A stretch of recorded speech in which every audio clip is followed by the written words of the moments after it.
Bueno, buenas noches a todos. Continuando con las actividades científicas que todos los segundos martes realiza FUCSI, hoy le toca presentar al Centro de Estudios Artillerianos. Está con nosotros el profesor psicólogo Jair Hassan, que es analista didáctica del centro, y como ustedes ya saben, el tema de hoy, muy interesante y apasionante, es de la epistemología a la deontología, pasando por la ética. Vamos a hacer como forma de trabajo hasta 9:30, más o menos hace su exposición, y después abrimos preguntas, dudas. ¿Le parece bien? Perfecto, ¿O usted ya había planificado? No, perfecto. Bien. Bueno, Perfecto. muy Y bien. tal vez si hay tiempo, hacemos un taller. Bueno, Hablar de ética, moral, que es lo mismo, epistemología, que es otra cosa, y deontología, siempre sacude un poco. Porque uno cree saber una cantidad de cosas que están en boga, otras que pasan de moda. Entonces yo recurrí en un momento a Cicerón, que cuando aprendió griego dejó de usar el latín. El griego, como ustedes saben, es la lengua de la filosofía. Y por qué no decirlo, es la lengua de la ciencia, también ahora. Solo en botánica y en clasificaciones de animales seguimos usando el latín. Para la filosofía seguimos usando raíces griegas. Entonces Cicerón se dice, lo que no me consta, que a partir de que conoció el griego cuando Roma conquistó Grecia, no habló más en latín, habló en griego. Yo no quiero ser tan petulante, pero sí una reflexión que la había extraído cuando uno se acerca a esta temática. Decía Cicerón que el que no aprende se sorprende. Ahí aparece ya una parte del efecto. El que no admira, reflexiona. Y el que no descubre verdades, recuerda enseñanzas viejas. Si alguno de esos puntos se puede tener en cuenta o nos dice algo, yo quedaría conforme con este encuentro. Si se pueden llevar algo. Que en la evaluación yo pediría que si el tiempo se pasa me digan qué se llevan, ¿no? Que anoten.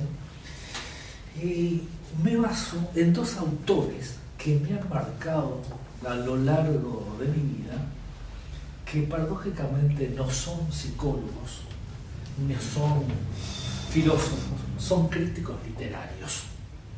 Llamémoslo, diciendo un sacrilegio, son epistemólogos de la literatura, lo que es un disparate porque el arte no necesita ninguna justificación epistemológica ni filosófica, corre por otro carril. Uno es Charles Baud, el crítico católico, que dice que la literatura, lo que tiene en común, y el otro es Jean-Paul Sartre, es que pasaron 30 años de su vida tratando de responder a la pregunta ¿qué es la literatura? Y ambos sufrieron la crisis de no poder responderla, salvo al fin de su vida.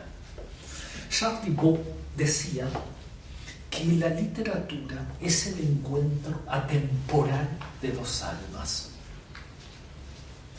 Y Jean-Paul Sartre, el crítico existencialista marxista, como lo era en ese tiempo, decía que la literatura es la vida tomando conciencia de sí misma. ¿Y por qué esto? Porque en psicoterapia se dice, pero no es tan así, nada es tan así, como le gustaba decir al doctor Pagani, un adleriano nuestro, y como le gustaba decir a don Emilio Rodríguez, un psicoanalista o ex psicoanalista argentino. Nada es tan así. Entonces ahí se producen una serie de cambios donde el idioma pasa a ser importante. No es lo mismo leerlo en las fuentes originales que leerlo a través de una traducción de la cual el traductor no siempre se hace responsable. irresponsable, y más por aquello de traidores y traductores con la misma raíz etimológica. Esto de por qué importante la lengua es porque tiene una acepción y un significado en una época y que va cambiando. Y de ahí que nos preguntamos ciertas cosas, porque tenemos que hacer un recorrido de una parte que es prácticamente historia. Y también es filosofía. Platón dice que no se le hace ningún agravio a la filosofía transformándola en literatura. El mismo Platón dice que la ética, acá tenemos un pizarrón,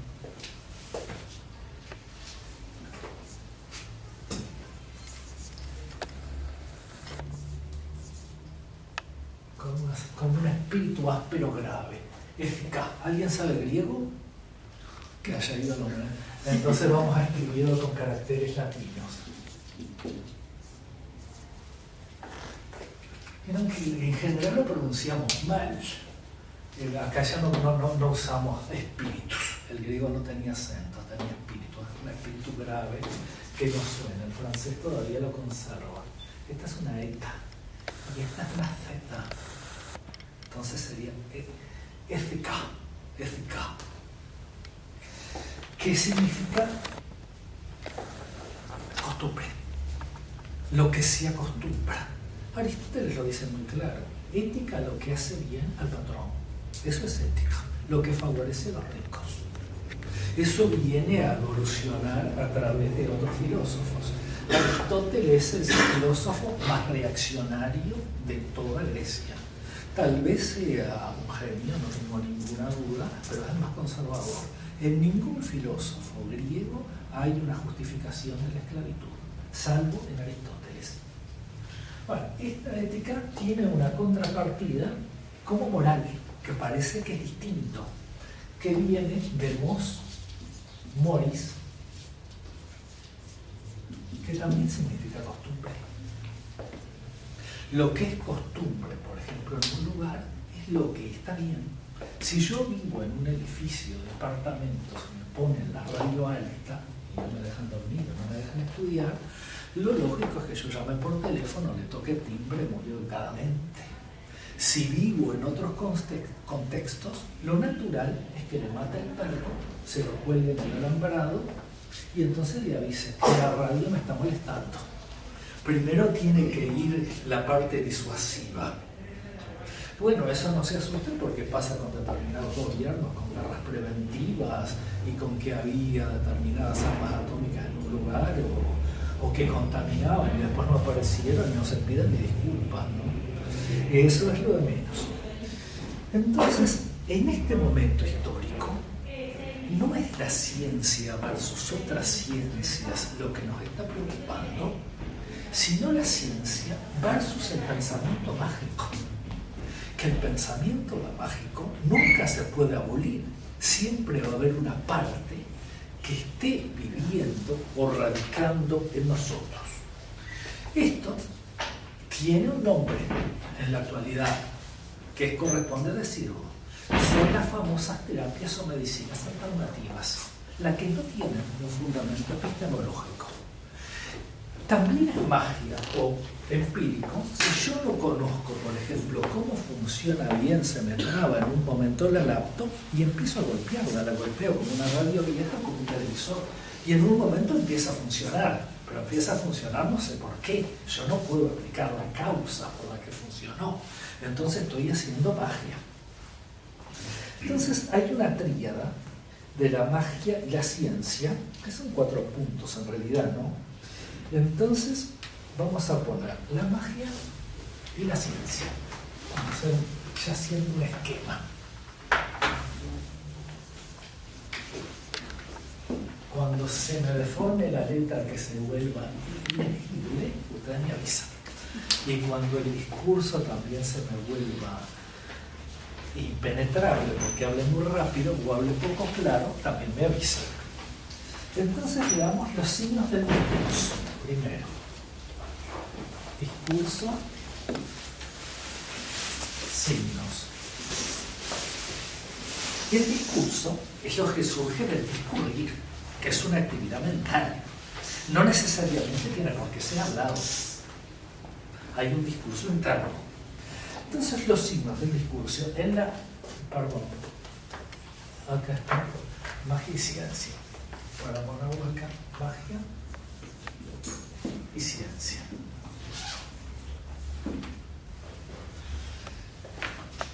Acá son ambiguos. Yo estaba, como buen estresado y viejo terapeuta, tengo que padecer de algo, padezco de herpes. Estaba en una farmacia de mi barrio, y entonces la señora estaba preparando una pomada para los herpes. Me puse contento enseguida. Y dije, esta prueba carta es formidable para los herpes.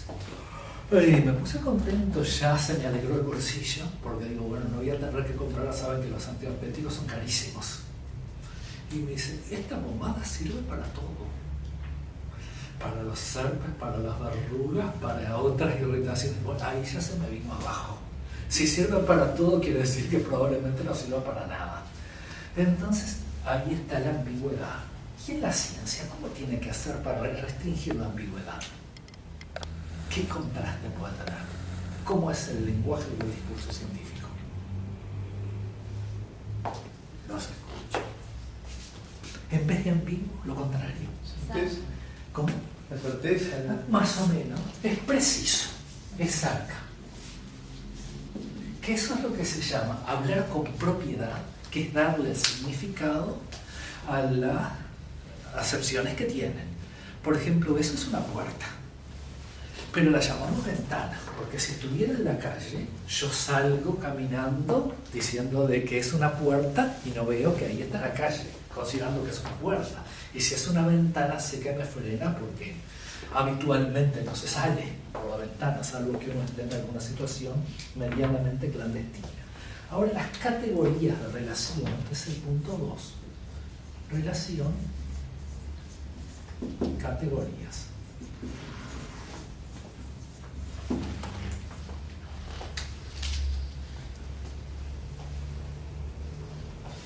Acá hay semejanza,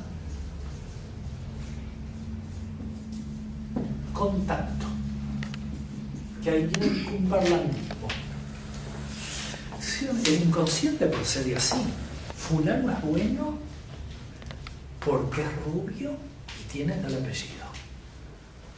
Así razona el inconsciente, por semejanza o por analogía. Eso se lleva a un extremo. Fulano de tal es un neurótico obsesivo. Si me sigo esas categorías y me las creo, entonces es partidario del orden y en otras cosas es desordenado. Y desde el punto de vista relacional es bastante insoportable. Pero lo mismo puedo decir, fulano de tal procede de tal manera porque pertenece a tal signo del horóscopo. Y la clasificación es más o menos la misma. Y si yo fuera un bandista, un macumbero, puedo decir fulano de tal es porque es hijo, y ahí se me termina la cultura, hijo de tal deidad o de tal otra. Es tan complicada que a mí no me alcanza para poder explicarlo, ¿no? Y justamente lo del contacto es lo del cumberlandismo. Las cosas que estuvieron una vez en contacto van a seguir estando en contacto durante toda la vida. Por eso los mentalistas, que son un extremo del pensamiento mágico, tocan algo y dicen que están en contacto con la otra persona. Si tuvieran el olfato de un pájaro, que ahí sí es explicable, nosotros tenemos 500 glándulas olfativas. El olfato nuestro no es hermano, es limitado. Pero el perro que tiene menos tiene 15.000. Si vamos a la competencia, ya perdimos por varios cuerpos, ¿no? De lejos. Ahora, el área del discurso.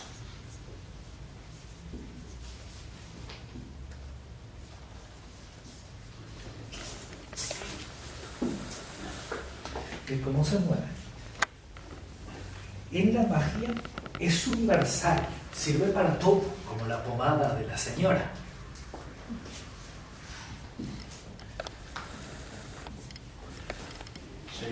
Sí.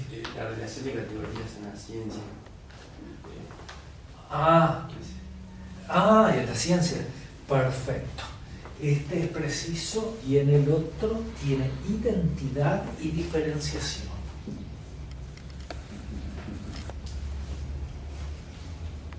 Más o menos igual diferenciación. Identidad no es lo mismo que igualdad en matemática. Una cosa es idéntica a sí misma y nada más.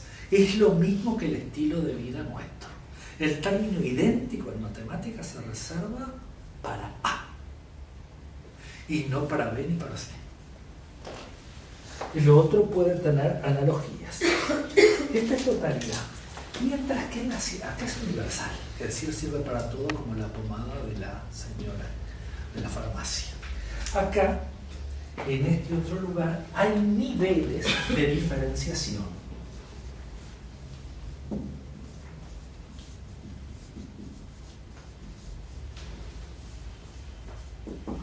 Es decir, sé hasta aquí, no llego hasta tal lado, que es lo que a mí me ocurre cuando tengo un paciente con una enfermedad orgánica. Entonces yo lo sigo hasta cierto punto. Entro en una biblioteca que obviamente no sea Wikipedia, entonces me encuentro con que puedo seguir la enfermedad y los síntomas hasta cierto punto. Llega un punto de que aparece la primera trama en la fisiología, que no la manejo muy bien. Puede ser hasta en la anatomía, que es alguna trama. Cuando ya entra en la parte química, yo ya dejé de entender, porque no conozco ni la nomenclatura, no tengo por qué entenderla. Pero lo mismo pasa, por ejemplo, con el médico. Cuando le pregunto, bueno, escúchame una cosa, si vas a recetar un hipnótico para dormir, entonces tiene 100 gamas. ¿Qué son 100 gamas? Y bueno, son partes de miligramos. Bueno, con esas medidas trabajan los biólogos, no te preocupes. Bueno, ese no te preocupes quiere decir, no me molestes. Pero él tiene que tener la facilidad de buscarla, que eso es lo que caracteriza a un profesional que maneja bien las fuentes de información. Y las fuentes de información no son estas nada más, sino poder clasificar qué es lo que viene. Sino el que maneja bien las fuentes de información sería un experto en informática. Pero no sabe absolutamente todo. Yo en un club me encuentro con esta circunstancia, donde está un padre e hijo hablando. Y le dice el padre al hijo, mira, ahora no precisas saber nada. Todo está en la internet. Y no es cierto que está todo. Le doy un fragmento de un poema con el autor y no aparece en la internet. Porque alguien no lo subió. No es lo que estamos discutiendo. Estamos discutiendo si está o no está, no si alguien lo subió o no. Eso es otra cosa. Ahora no necesita nada. Digo, ¿te imaginas un biólogo frente a las leyes de Mendel aprendiéndolas de apuro? Y entonces, ¿cómo se combinan los alelos que no le da la cabeza? Tiene que tener un programa para ver cómo se combinan. Eso lo tiene que saber de memoria. Si acá hubiera un arquitecto y yo le digo raíz cuadrada de 2, me va a saltar inmediatamente 2,41. Y todo el periodo puro que sigue. Bueno, eso es lo que pasa. Si es en química, por ejemplo, yo espero que un químico sepa la nomenclatura, que sepa el símbolo de cada elemento, por lo menos, y cómo se combina. No se puede olvidar de ninguno, si no, no es químico. Entonces, una de las características del objeto que estudia.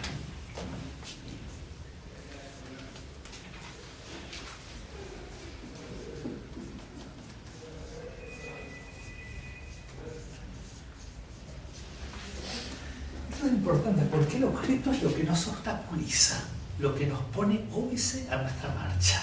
No es el desiderato, no es la meta, sino lo que nos está estorbando, lo que tenemos que pasar. Tiene tanta diferencia como el camino y el punto de llegada. Acá hay concreción. Es decir, es concreto. No puedes dormir, entonces me va a decir la curandera o cualquiera de estas otras o las que hacen medicinas alternativas, date vuelta el pijama para dormir. Entonces vas a empezar a dormir. Eso es pensamiento mágico. Y sigue existiendo y hay cantidad de gente que lo hace. Y ese pensamiento mágico recurrimos todos cuando nos falla la ciencia. Cuando hemos ido al médico, pero también hay unos problemas que son interciencias, que a mí me gusta contarlo a cada rato. Que un día pasa con una amiga que va al médico con su hija mayor. Y entonces le dice, bueno, todo apunta a que tiene gripe. Y empieza a escribir, le receto al antibiótico, pasándolo bien. Y ella le dice, doctor, si tiene gripe, ¿qué es un virus? ¿Usted por qué le receta un antibiótico? El buen hombre rompe la receta y le dice, bueno, si usted no cree en la ciencia, no tiene por qué venir acá. Y ella le dice, mire, yo creo en la ciencia, es mi trabajo, yo soy doctora en biología molecular. El pobre médico le digo mal, le tocó algo, pero además no explicó algo elemental. Que es cierto que los antibióticos no matan los virus, pero los virus abren las puertas a las bacterias. Entonces preventivamente el médico la receta. Entonces un ejercicio que yo daría para el final es que le expliquen a una persona que se hagan equipos de 6, a una persona ignorante, en qué consiste la psicoterapia, que es una pregunta que me hicieron a mí. Y lo hago con toda premeditación y alevosía, buscando ayuda también, porque yo no vine solo a enseñar, sino a aprender, que se aprende de este intercambio. Mientras que acá hay abstracción.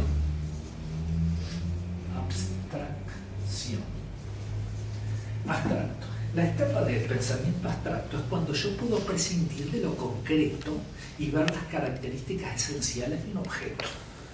Pero bien, en la psicología de Piaget se entra en la etapa de las operaciones formales que da lugar a la abstracción alrededor de los 12 años. Ahora es más tarde, bastante más tarde, alrededor de los 14 o de los 16. Y algunos que no lo necesitan, como un trabajador manual, no llegan nunca a las etapas de las operaciones formales. Entonces, en una película y hay cantidad de contenidos que nunca los va a poder entender. Eso le decía un pedagogo, Engelmayer, que un obrero alemán difícilmente superaba las etapas de las operaciones concretas. Entonces, bueno, que esta gente no va a recurrir a la ciencia, la que no llegó a la abstracción, que está en el concreto. ¿A dónde va a ir? Va a ir a las medicinas alternativas. Si tengo, por ejemplo, una contractura y la contractura es producto de una artritis, entonces capaz que me la curan con un reiki. Después el resultado va a ser peor porque no me agarraron a tiempo. Y vienen los grandes arrepentimientos, que vienen siempre. Pero ¿por qué lo de los idiomas? Depende de en qué idioma esté dicho, en qué idioma está pensado. Uno de los chiquilines que trabaja conmigo y que me ayuda a veces en inglés me corrige de esta manera. Le gusta hacerme alguna sinvergüenza, no digo la palabra española que se me viene a la cabeza. Le cuento, por ejemplo, una película y entonces él me dice, muy lindo que me dijiste, pero ahora dímelo en inglés. Claro, que ya he caído muchas veces en la trampa. Y las traducciones en general las hacemos juntas. Y conjuntamente. Y me dice, no, eso no sirve. Eso está pensado en español. Y en un momento yo me di cuenta por qué me gustaba tanto Oscar Wilde. Y el Borges es el que me lo aclara. Y que me resulta un estilo absolutamente nítido. Porque si bien está escrito en inglés, está pensado en francés. Y el francés admite una traducción directa al español y el inglés no. En inglés hay que pasar una valla. Unamuno decía que un idioma es una filosofía en potencia. Eso depende de 1000 cosas, de 1000 variantes, y es diferente al acto. Aristóteles nos enseñó esa discriminación que tenemos que tener en cuenta. El acto de la potencia. El acto también se puede diferenciar de proceso. Y este es un gran problema que tenemos los terapeutas muchas veces. Acto es en el momento, como que viene una línea. Mientras que el proceso es como que hubiera una franja. Si yo me encuentro una persona con el pensamiento concreto que me va a arreglar la heladera, me dice, resulta que mandé a mi hijo al psicólogo, esto ocurrió hace muchos años, y le tuve que llevar 200 pesos, pero resulta que a la semana siguiente tenía que volver y volver a llevarle 200 pesos. Él esperaba que en una sesión con 200 pesos se arreglara todo. Estaba con un pensamiento muy concreto y no sabía. Claro, uno a veces va al médico y tiene la suerte de que le acierta y le da el medicamento adecuado. También es opuesto al acto lo que está en potencia, lo que no está visto. En el caso del platonismo, es la lengua griega que piensa a través de Platón, desarrollando sus seculares metáforas. La escolástica, que es un periodo que dura 10 siglos, que va de San Agustín a Santo Tomás de Aquino, ¿qué es? Es el latín muerto medieval en lucha contra los idiomas vulgares, contra las lenguas vernáculas, y que todavía se mantiene en ciertos sectores de la Iglesia Católica. La lengua francesa piensa a través de Descartes y apenas a partir de Pascal. Y después no pidan otro. El último enciclopedista que tuvieron fue Diderot, el único que tenía el conocimiento total, cuando se podía saber absolutamente todo. La alemana piensa por medio de dos idealistas, Kant y Hegel. Es la lengua alemana pensando por medio de Kant y de Hegel. Y la lengua inglesa por medio de Hume y de Stuart Mill. A ese Stuart Mill es el que le debemos el constructo con su maestro Bentham, padre del gran hermano, de deontología. De deón, que quiere decir lo que se debe, lo que hay que hacer, que es una parte de la ética aplicada. Pero en esa aplicación, el mismo Avenarius, que quiso inventarse un lenguaje como el esperanto, como el volapük, o la interlingua que se usa en Europa para no darle primacía al inglés, lo inventó en base a la tradición latina.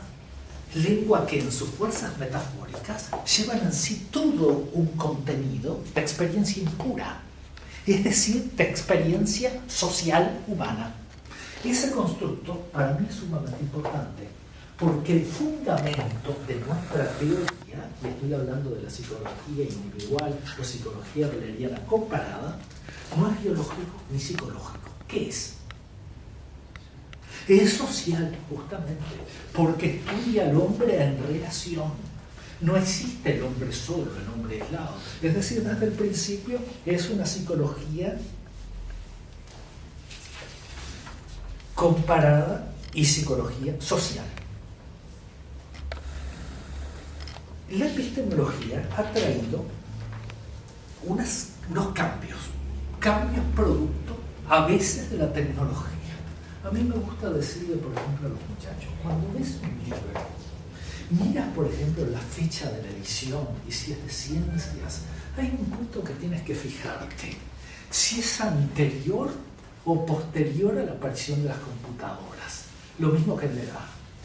Por ejemplo, que estamos próximos en edad como Olga, no sé, que ella se siente maravillada frente a la computadora y que conoció las máquinas de escribir, que era un disparate en aquel, y ahora, por ejemplo, parecería que con la prisa, esa abundancia, como dice Simon, un premio Nobel de Economía, la abundancia de información produce pobreza de atención. Y entonces después es fácil, le zampamos el San Benito de déficit atencional. Como claro, le damos tanto estímulo que el chiquilín no atiende. Como si le están hablando de varios lugares a la vez.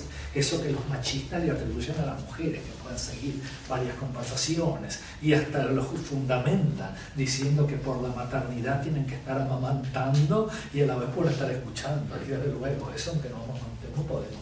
Hay cosas que podemos hacerlas a la vez, también los hombres. Pero no extrememos las cosas. Entonces, los cambios no son puramente racionales. Blaise Pascal, el gran hereje, influido por la secta judía de los jansenistas, llegó a decir que el corazón tiene sus razones que la razón desconoce. Y a mí me gusta citar también al Papa León XIII cuando excomulga a la masonería, cuando el racionalismo todavía no estaba en boga y cuando no se había producido la Revolución Francesa, ya había intuido que la razón iba a poder entrar en contienda con la fe. Y entonces el decreto de excomunión, la bula, dice: por estas y otras razones de nos conocidas. Es decir, se daba cuenta de esa colisión que iba a venir en el futuro. Entonces, esas razones son complejas y a veces son voluntarias, que uno tiene la necesidad de hacer un cambio, que llega el momento. Eso ocurre casi siempre cuando los partidos políticos han estado mucho tiempo en el poder, se dice que es hora de cambiar, y por bien que marche, siempre parecería que el cambio es bueno. Y como todo tiene la contrapartida, hay un dicho que dice: no dejen el camino viejo por el camino nuevo. Bueno, si nos mantenemos en eso, tenemos las tres posturas, que es la del revolucionario, que quiere cambiarlo todo, la del conservador, que quiere conservar lo bueno, y del reaccionario, que quiere ir para atrás, como Bismarck, que se definía como el hombre de lo que fue, de otra época, ¿no? Esa es una postura poco aceptada. Los fenómenos científicos tienen una serie de características, yo enumero 7. Uno, que son específicos. Si yo justamente quiero estudiar la inteligencia, no la estudio junto con la percepción. Si estoy usando la vieja psicología de la disección, que ahora ha resucitado en España y se llama psicología básica, y en algunos sectores de Estados Unidos con el auge del cognitivismo. Cognitivismo que no necesariamente tiene que ver con las psicologías comportamentales, porque esas pretenden ser objetivistas. Entonces la epistemología de hoy inventa modelos. Eso de inventar no tiene que asustarnos, porque viene de este verbo invenere, que quiere decir tanto inventar como encontrar, inventar o descubrir. Los latinos no lo diferenciaban, no lo diferencia el derecho romano tampoco. Y también, luego, lo que lo sigue, que es el derecho canónico, tampoco. Y el derecho actual es una copia del derecho romano, o una adaptación. Eso lo digo porque las cuestiones éticas tienen su expresión muchísimas veces en el derecho. Recuerdo de que una directora del liceo, hace unos meses, le planteaba a los profesores en un liceo privado: tenemos que plantearnos si es legal o si no es legal, no si es ético o no es ético. Claro, decir a esa mujer la ética le importaba muy poco. Lo que le importaba es que no caer en una infracción donde pudiera ser juzgada. Y porque la cuestión moral a uno en general lo juzgarán de palabra, no pasa nada, uno puede hacer cualquier cosa. Pero además, los fenómenos científicos, aparte de ser específicos, son poco identificables. Porque es como si ustedes fueran a estudiar anatomía.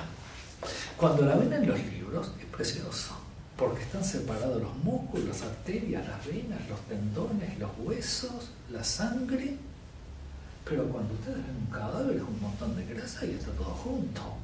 Y no está tan nítido. Hay que tener buena vista. Bueno, en la ciencia ocurre lo mismo. Además, son construcciones personales. Aún así, no puedo evitar la subjetividad. Yo sobre la teoría construyo otra teoría, que es la manera mía de ver esa teoría. Que es como se dice: Freud dijo tal cosa. Y yo le pregunto: muy bien, ¿en qué obra y en qué época? ¿Lo dijo al principio, cuando era partidario del método catártico, o después? Lacan, por ejemplo. Lacan hace una apología tremenda de la lingüística. Es cierto, casi toda su vida, pero al fin de su vida no. Al fin de su vida termina rechazando la lingüística. Y entonces, bueno, si se dicen lacanianos, o lo son, no soy quien yo para juzgarlo, ¿con cuál Lacan están? Es que quiero saberlo. Si están con el Lacan de los últimos tiempos, que abominó de la lingüística, o en el otro que se apoyó en una lingüística frenecida, como la de Ferdinand de Saussure, cuando ahora se usa la lingüística de Chomsky, lingüística generativa. La de Ferdinand de Saussure quedó de adorno, como un elemento histórico. Ahora están guiadas por la percepción, como punto 4, los fenómenos científicos y la vida cotidiana.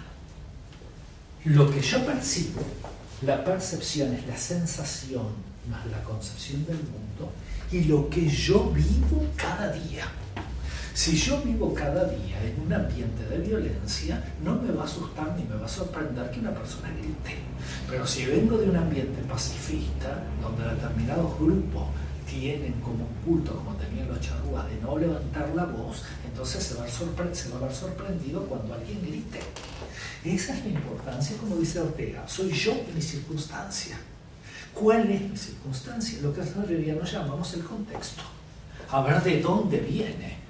Fíjense, si me dice, por ejemplo, fulano de tal, acá tiene con un problema que en la familia prácticamente nadie estudió, entonces los padres no saben leer y él ha tenido unos antecedentes policiales. Y bueno, yo tengo que saber si es del pocito o es del burro, de entrada. Si es del burro es casi natural porque es un ambiente de pobreza que no necesariamente lleva al delito. Pero ya tengo justamente un elemento que puede resultar clave. Un punto, quinto, es la diferencia de especificidad. Hay distintas especificidades que según lo que yo quiero ver. Por ejemplo, si un actor estuviera observando esta clase, estaría observando mi lenguaje no verbal, los gestos que hago, los tics que tengo y otra cantidad de cosas de los que yo no tengo ni la más remota conciencia. Si estuviera un epistemólogo me estaría criticando, un psicólogo estaría diciendo que de repente no estoy abordando con la debida profundidad, y si es un psiquiatra no sé por dónde estaría pensándolo, porque ahí hay otra falla que quiero decirlo ya que sea como paréntesis, porque voy a volver justamente como él, que el psiquiatra ni el psicólogo por sí mismo no son psicoterapeutas. El psicólogo apenas puede diagnosticar, salido de la facultad, y el psiquiatra puede medicar. Pero hacer psicoterapia no puede preguntarle ni cómo anda, porque eso no está formado para eso. Hay una formación aparte. Elena Landoni le oí decir hace 30 años, y ahora se hizo en algunos países realidad, de que hubiera una tercera facultad dedicada a la psicoterapia. Acá estamos formados en la diversidad de asociaciones científicas, que nos hemos puesto de acuerdo en ciertos puntos de que tiene que ser sobre la base de psiquiatras. Yo en un momento discrepé con eso, pero como uno tiene que aceptar las normas del colectivo, creo que con la situación de médico bastaba, que ya han hecho una carrera suficientemente larga y que los trabajos y los estudios de psiquiatría para la psicoterapia son inútiles, absolutamente inútiles. Y no es la posición mía, es la de Freud también, que inclusive los estudios médicos pueden hacer, pero en algún punto hay que poner las exigencias, en otro no es así. Son resistentes. Es como una pelota de goma que yo la empujo y vuelve a su forma, como un principio de homeostasis, un volver al estado anterior de cosas. Y el último punto, tienen una coherencia variable, que esa variabilidad puede variar con la época o con el uso. La psicología adleriana es una psicología del uso. Por ejemplo, la gonorrea se curaba, supóngase, con 300.000 dosis de penicilina, 300.000 gamas. Ahora se necesitan prácticamente millones. Y ya estamos llegando a un lugar que el organismo no lo puede tolerar. Eso a partir del SIDA, entonces, bueno, cambió el uso de un fármaco, porque otra cosa a tener en cuenta es que en nombre de la ciencia, como es tan prestigiosa, y la que estudia la ciencia y la epistemología, se dice cualquier cosa. La psicoterapia es la ciencia, es la aplicación de una ciencia como es la psicología en determinados procedimientos, es un arte, pero la medicina tampoco. La medicina se maneja por error y por acierto al tanteo. La que es ciencia es la biología y la química. Pero ¿cuántos médicos se acuerdan de la química y de la biología? Deberían justamente acordarse. Lo que se acuerdan es que determinados síndromes, determinadas enfermedades se tratan con tal cosa. Eso por los médicos que en general dejan de leer. Pero hay un punto notable para todos, que todos los psicólogos, todos, habidos y por haber, según Allport, somos seguidores de Kant o de Locke. Kant es el gran idealista, el autor de la revolución copernicana del pensamiento, donde el objeto no es más el centro del sujeto, sino el sujeto es el que determina el objeto. En hechos, como diría Allport, plena teoría.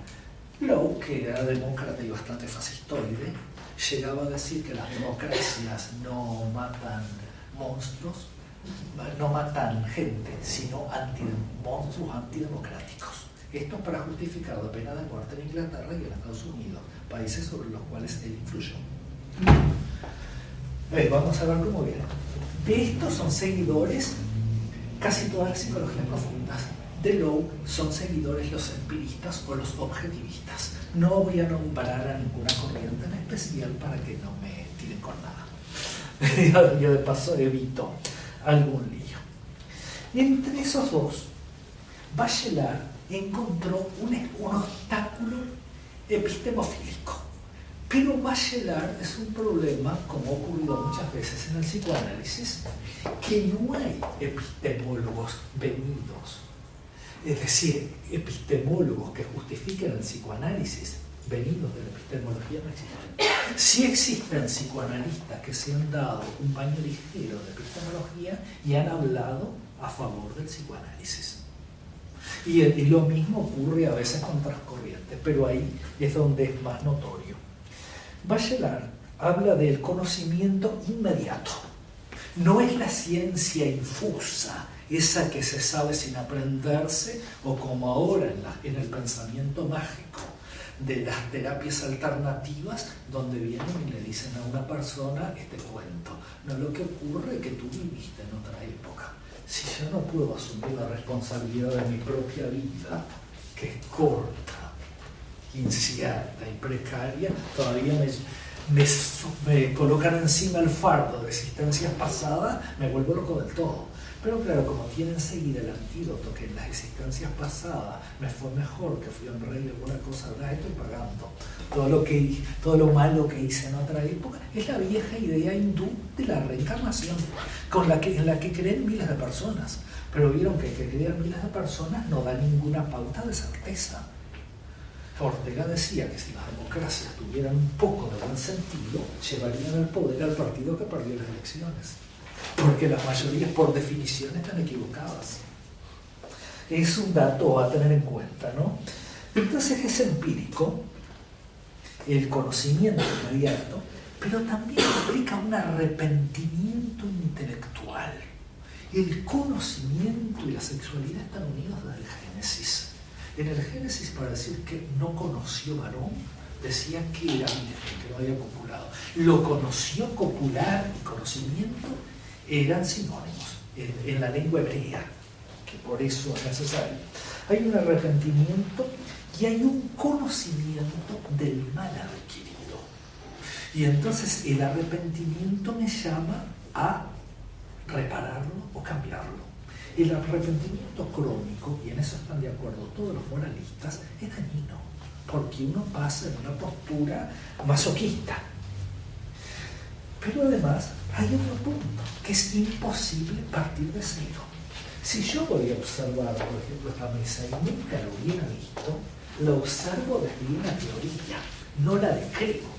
De una teoría y de conocimientos previos y la voy a asemejar con otras. Como Vygotsky decía, los hechos están pletóricos de teoría. Que es como si encontraran, por ejemplo, una pila que se encontró en una de las pirámides y fue clasificada en su momento como objeto de culto. Las pirámides eran tumbas, pero no solo tumbas, también se encontraban cosas para el trasmundo, para otra vida. Entonces, bueno, lo coloco. Cualquier disparate que viniera una persona ignorante pensaría que esto tiene que ver con la psicoterapia y con la epistemología. Porque lo asocia con el contexto. Ahora veamos. Hay un epistemólogo que sigo a partir de la muerte del positivismo lógico, que es Lakatos. Vamos a decir algo que a mí me llama bastante la atención. Todas las teorías son, esto corre por mi cuenta el invento, una especie de Saturno, el planeta Saturno. Tienen un núcleo firme de afirmaciones que no puede ser refutado empíricamente. Y tienen un anillo protector para que no puedan estar en el núcleo firme. Entonces lo que no se cumple en la teoría va a la periferia clasificado como excepción. Pero hay un momento que eso entra en crisis. ¿Cuándo entra en crisis? Cuando aparece una teoría mejor, que puede durar un buen tiempo, y además hay que tener en cuenta que ya lo veremos, el lugar donde se formó. Ese círculo protector tiene ideas auxiliares también para sostener el núcleo firme. Y las teorías no se pueden falsar, porque no se pueden falsar epistemológicamente y empíricamente menos. Cuando se explicó el enigma de Aquiles y la tortuga, que ahora está resuelto matemáticamente, pero de un punto A se partió a un punto B, para eso tiene que recorrer la mitad de la mitad, y la mitad de la mitad, y hay infinitas mitades, y por lo tanto de A a B no se llega nunca. Ahora hay una fórmula para resolverlo, ese problema, entonces no es tan así. Alguien, para refutar ese escepticismo, se paseó por la habitación para mostrar que el movimiento existía. Y con eso no está probando nada, puede ser una ilusión, como el velo de Maya, que ya lo habían visto los hindúes. Entonces la falsación implica que venga una teoría que tenga más exceso de contenido empírico que la teoría anterior. Porque que pueda explicar más hechos, pero además tiene que explicar los éxitos de la teoría anterior. Eso es sumamente importante. ¿Por qué aceptar la teoría anterior? Por ejemplo, el pedagogo Nila agarra y dice algo que es interesante. Lo pongo en el estante, no es necesario que lo crean. ¿Por qué una terapia realizada por un freudiano, un junguiano y un adeleriano en los niños siempre da resultados? Lo que tienen en común es que lo escuchan. Que de repente otros no lo escuchan. Bueno, digo para dejarlo en el estante, no es necesario crearlo. Explicar los éxitos de la teoría y corroborar en parte el exceso de contenido empírico que trae la nueva teoría. En parte, porque totalmente no se puede. Una vez hablando con un estudiante de ciencias geográficas y oceanografía, me dice, ¿y esto ya es algo más que una teoría? Algo que es interesantísimo, que es un dogma, una verdad revelada, que está en las tablas de la ley, está en el Corán, en algún lado de esos. Y cuando he tenido, por ejemplo, en el IPA, de los más resistentes son los estudiantes de biología. Cuando le planteo la nueva epistemología, me dice, esto resulta muy nihilista, que busca la nada. Y le digo, ¿y tú qué es lo que me propones? El realismo ingenuo, que lo que ves es lo que está haciendo, que es la realidad, tal como la ves. Y corroborar, entonces, un programa de investigación, que es lo mismo que un programa de descubrimientos o un programa científico, tiene que ser progresivo, tiene que ir hacia hechos nuevos y tiene que ser a la vez regresivo, tiene que explicar los hechos anteriores. Cuando Galileo Galilei, de 72 años de edad, fue obligado a arrodillarse frente al Tribunal de la Santa Inquisición y a jurar de la teoría de Copérnico, concepción que hizo posible la física moderna, cuando lo dejan tranquilo, le dice a la gente, no vamos a refutar a Aristóteles, porque es un argumento, Aristóteles era la Biblia. ¿Cómo deben existir los satélites de Júpiter si Aristóteles no los cita en ninguno de sus tratados?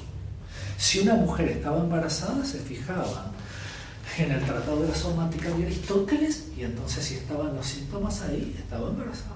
Fíjense cuánto duró. Ernesto Sábato lo dice claramente que Aristóteles fue un genio, porque solo un genio como él puede haber atrasado el mundo 2000 años. Él descubrió el error de falsa oposición descubrió una cantidad de paralogismos y cayó en ellos, algo increíble. Descubre antes que Newton la ley de la gravedad, antes que del mito de la manzana. Llega un momento de decir, todos los cuerpos pesados tienden al centro de la Tierra. Todos estamos de acuerdo y que tienen una aceleración de 9,8, que es la aceleración de la gravedad.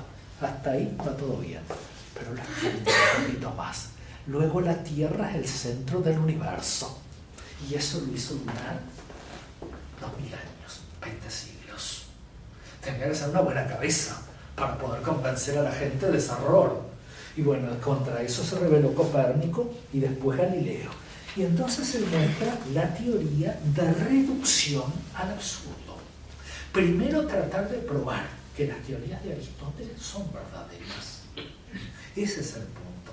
Y cuando nos encontramos con una falla, ahí pasamos a probar otra cosa. No lo desechamos porque sí, sin estudiarlo.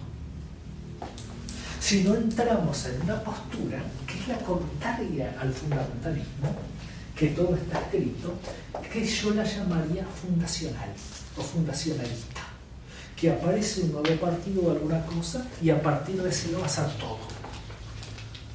Y decir, ya hay una cantidad de cosas que están hechas, que es lo que ocurrió cuando la dictadura, que no íbamos a dejar ninguna piedra sobre piedra. Pero después resulta que había algunos decretos municipales que no se podía estacionar en tal lugar y que había que dejarlos, y que no todo estaba tan mal hecho.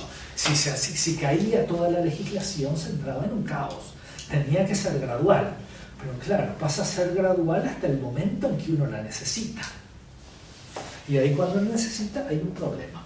Paracelso, que influyó mucho sobre Jung y que es prácticamente el fundador de la nueva medicina, la importancia de Paracelso es grandiosa, porque pasa de los yuyos a los minerales. Es el que incorpora los minerales en el tratamiento de las enfermedades orgánicas. Y había estudiado en todas las universidades de París, era un enano que debió consumir opio durante toda la vida. Decía esto, que nadie es un buen médico, y médico lo puede reemplazar por terapeuta, si no maneja el arte de teorizar. ¿Qué es lo que le permite al enfermo sanar, o por lo menos estar enfermo? El hecho de tener sentido, de darle un sentido a la vida o de darle un sentido a la enfermedad. Se dice, por ejemplo, que la revolución de los espartanos ocurrió porque todos los esclavos, de ahí viene la denominación ayo, que es agua en realidad, eran esclavos. Se rompe una higuera y se cae un esclavo y el patrón dice, otro pedagogo va a enseñar a los niños. En el infierno griego los maestros enseñaban a los niños, son precursores, los sofistas, los maestros, de los abogados y de los filósofos. Entonces, esa falta, ¿cuándo empezó? No se rebelaba por tener que enseñar a los niños. Aristóteles fue preceptor que le enseñó a leer a Alejandro Magno. Fíjese, un filósofo de la talla de Aristóteles trabajando de niñero, de maestro de primeras letras. No tengo duda que lo enseñó muy bien, ¿no? Después nos encontramos con otro, que es un filósofo muy querido en el movimiento adleriano, pero que yo detesto, que es Séneca. Creo que es el que enloqueció a Nerón, con una retórica afectada. Y recuerdo que en la adolescencia leía Séneca vuelve a nosotros, no con esas ideas que son una carga en la cabeza en que se posaron, sino simplemente por lo que hemos buscado. Y yo le disparo todo lo que puedo a Séneca. Es decir, esos estoicos no me agradan demasiado. Yo ya tengo en mí mismo demasiado mal humor como para agregarlo del veneno que me puedan colocar ellos. Entonces, tenemos 4 heridas narcisistas que sufrió la humanidad. La primera se le infligió Copérnico. Acá sigo a Sassel, un epistemólogo alemán. Sussel, en realidad. Sussel, perdón por la pronunciación mal hecha al principio. La primera es Copérnico. La Tierra no es el centro del universo. Apenas es el centro del sistema planetario. Vino de la astronomía, de donde se retiraron las proyecciones más distantes. La primera ciencia empieza en la astronomía, desprendida de la astrología, porque estaban juntas en ese momento. La segunda la realiza Darwin, que somos un animal más. Yo trabajando en el oficio catequístico siempre me gustaba preguntarle, ¿qué es un niño? Y bueno, empieza, lo sorprende primero la pregunta.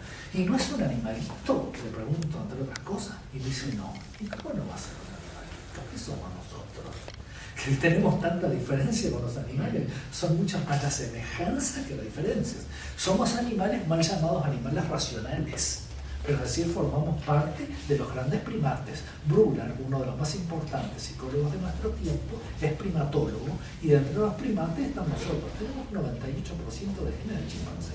Entonces somos chimpancés. Eso no hay duda, ¿no? Y la tercera la realizó Freud, con la postulación del inconsciente, y más que nada con esa afirmación: no somos dueños de nuestra propia casa.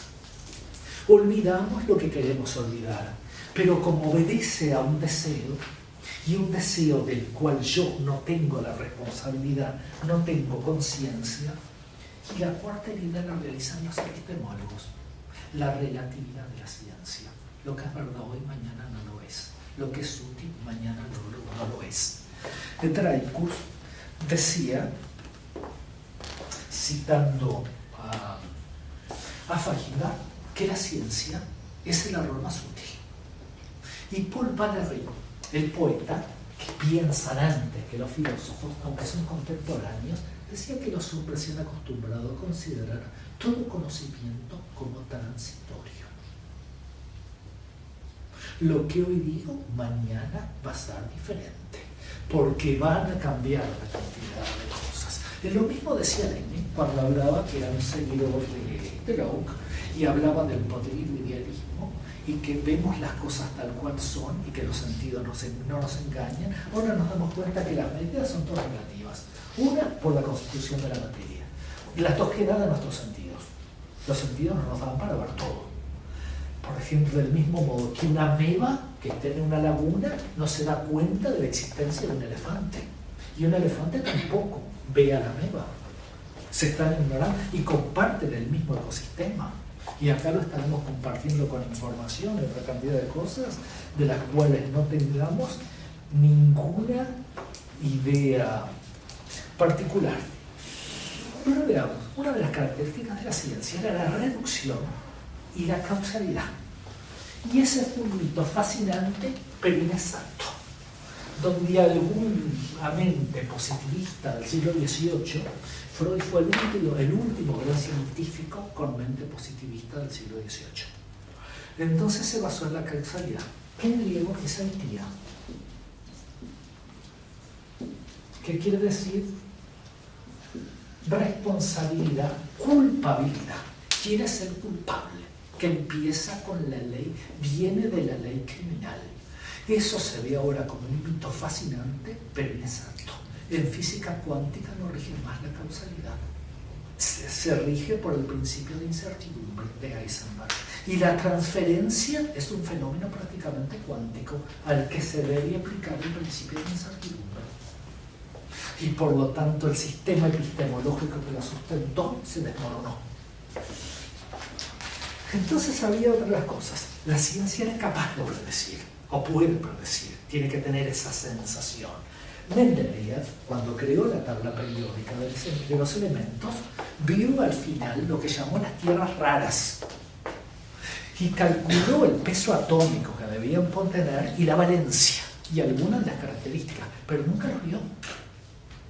Es decir, las evidencias no son tan necesarias por esa gran tontería que a veces se hace la apología de las evidencias. Se descubrieron mucho después del muerto Mendeleev, el que creó justamente la tabla periódica.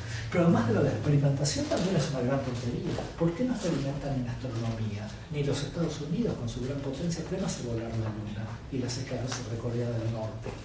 O sobre algún país árabe que le quiera robar el petróleo, como es su costumbre. Pero vieron que en astronomía no se puede investigar, no se puede experimentar. Basta con verlo. Cuando se descubrió uno de los últimos planetas, que era Plutón, que se calculó, se hizo por cálculos aritméticos, se negó a mirar por el telescopio el astrónomo, porque era suficiente. Pero entonces hay ciertas hipótesis que son necesarias para la ciencia, y que esa es la parte tremenda. Las hipótesis están por debajo de los axiomas. Esto es divino, porque las definiciones han cambiado y la ventaja de ser viejo es que uno se acuerda. Tiene, como decía Radetzky, duración supramaximal de los recuerdos viejos. Se definía en el libro de Pedro Martín un axioma como una verdad tan evidente que no necesita de ninguna demostración. No, aplausos, estamos contentísimos.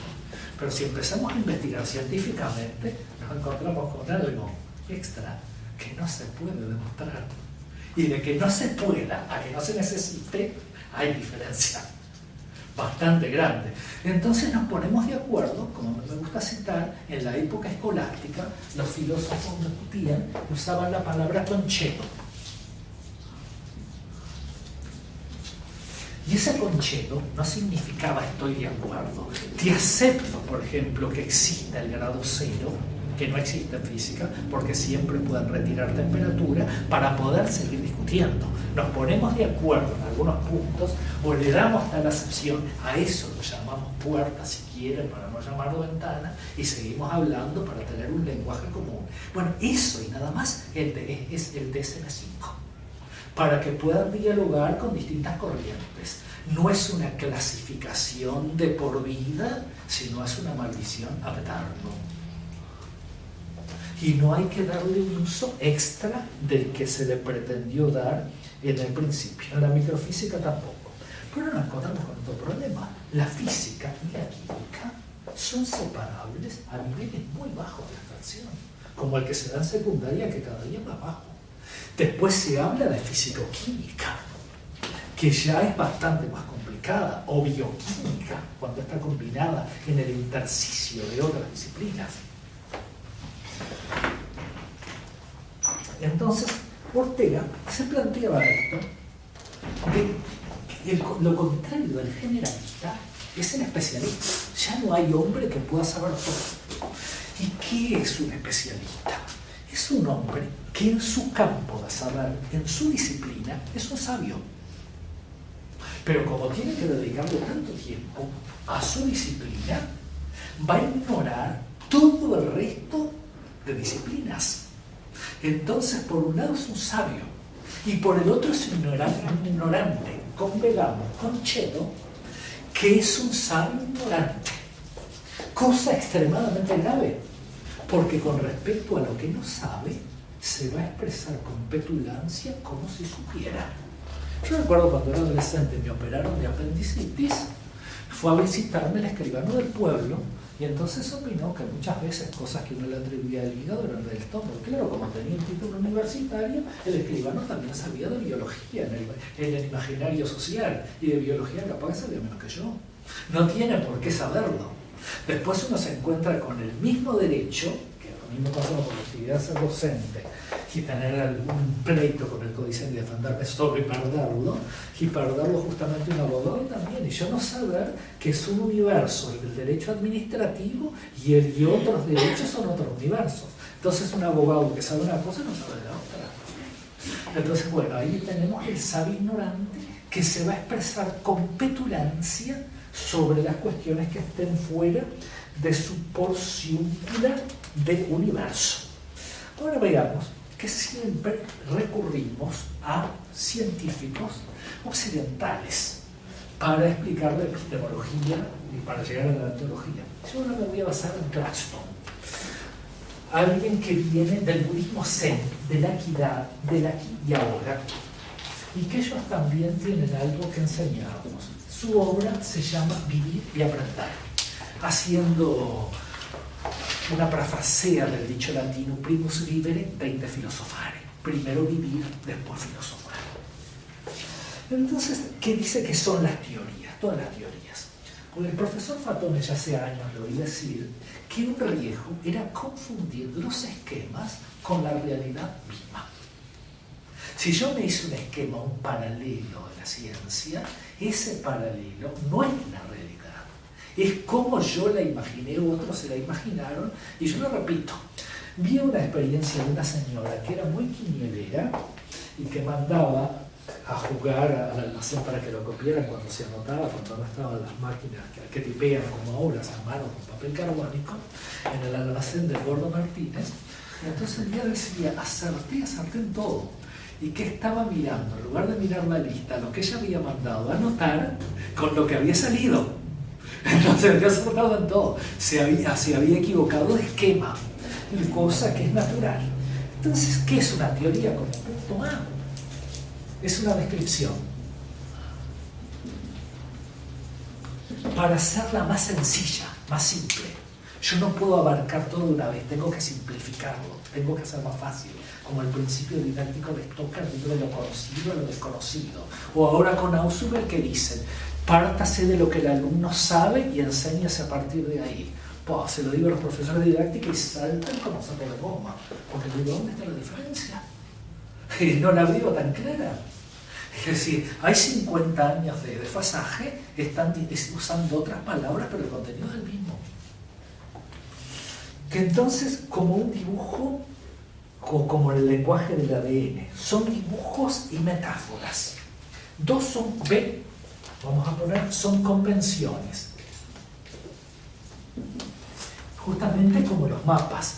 En las convenciones, en los mapas no está, salvo por razones turísticas, el Ecuador, que en la República del Ecuador aparece una línea. Usted acaba de cruzar la línea del Ecuador, no está, ni están los meridianos ni los paralelos. Eso en nuestra teoría, que se llama ficcionalismo, se llaman ficciones, y la creó Feininger, discípulo de Kant y presidente de la Asociación Kantiana de Austria. Y esto es muy importante, cuando nos separamos de Freud y fundamos la Asociación para el Psicoanálisis Libre, y que algunos lo reivindicamos ese periodo, y que nunca nos deberíamos haber apartado de él, inclusive usando el término psicoanálisis, que el doctor Compas le ganó el pleito a la Asociación Psicoanalítica de Francia, sí, Lacan, desde luego que no estaba en ese momento, con este argumento, porque los junguianos no se podían llamar psicoanalistas, luego porque vinieron después. El término psicoanálisis se acuña siendo Adler presidente de la Asociación Psicoanalítica de Viena, y nosotros somos la continuación de Adler por sucesión apostólica directa, por lo menos los que somos parte de IAIP. Entonces el mapa tiene, por ejemplo, los ríos, los ferrocarriles, los pasos, puedo tener una cantidad de cosas. Pero si yo pongo demasiado, si es ilegible.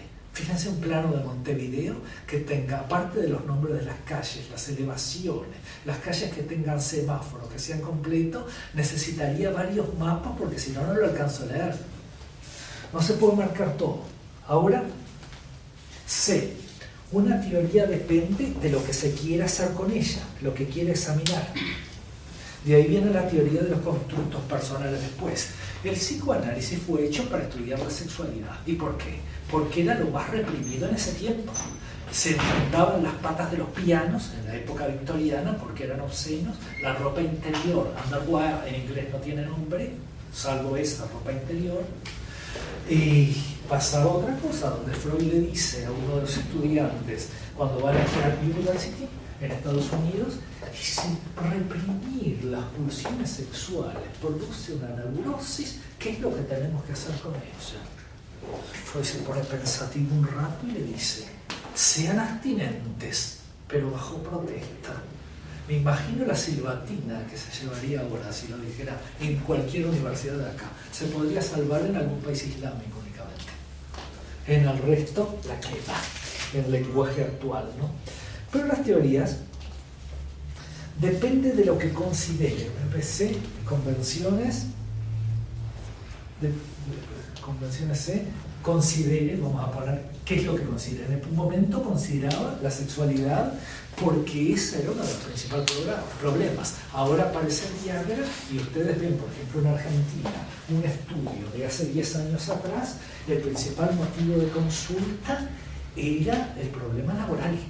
Es como planteó Adler en 1911, la crisis de angustia económica. Se le mataron la risa.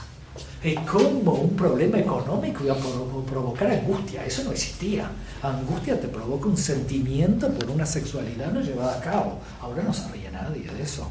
Claro, lo que pasaba es que esa gente, el 75% de los pacientes que tomó Freud, eran de la clase acomodada que no les alcanzaba la vida para gastarse la fortuna. Después, claro, cuando la cosa empieza a cambiar, tienen que incorporar otros constructos. Adler empieza a trabajar en los arrabales de Viena y se dan cuenta de que hay otras problemáticas. Una es la falta de trabajo. Entonces, había ocurrido que el principal problema que tuvieron que intervenir los sexólogos era la falta de apetito sexual. Fíjense que un hombre que está recorriendo medio Buenos Aires con que el suplemento de Clarín, que es enorme, y no encuentra trabajo, cuando llega de noche a la casa, ¿creen que tiene ganas de tener relaciones sexuales? Está para otra. Está pensando pegarse un tiro más que en relaciones sexuales. Bueno, eso lo vemos que pierden fuerza con el tiempo. Chao.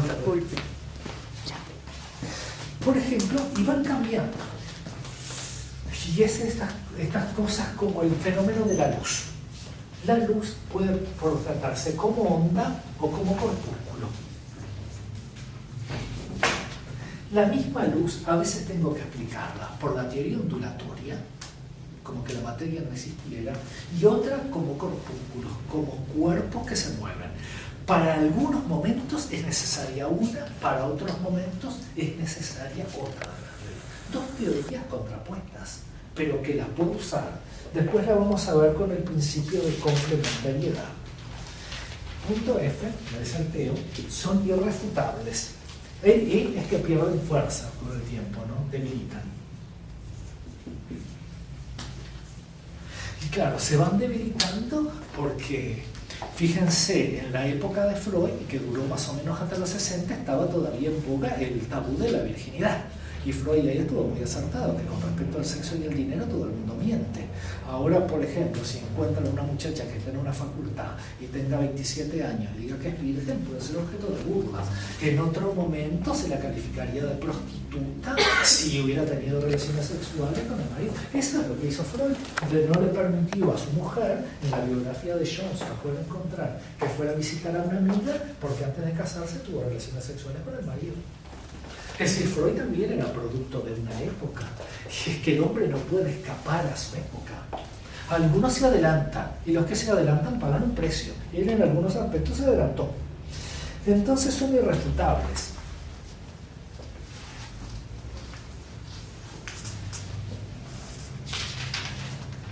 Se descartan si no funcionan, pero no se pueden refutar.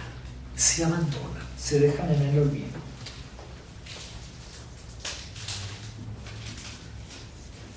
¿Por qué son irrefutables? Porque son construcciones mentales. Observen, por ejemplo, este pensamiento de Marx, uno de los fundadores del constructivismo. Dice, la humanidad no se plantea problemas que no puede resolver. ¿Y por qué? ¿Qué es eso?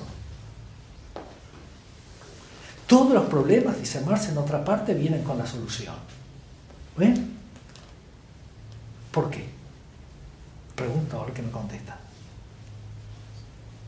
Porque la humanidad inventa sus propios problemas.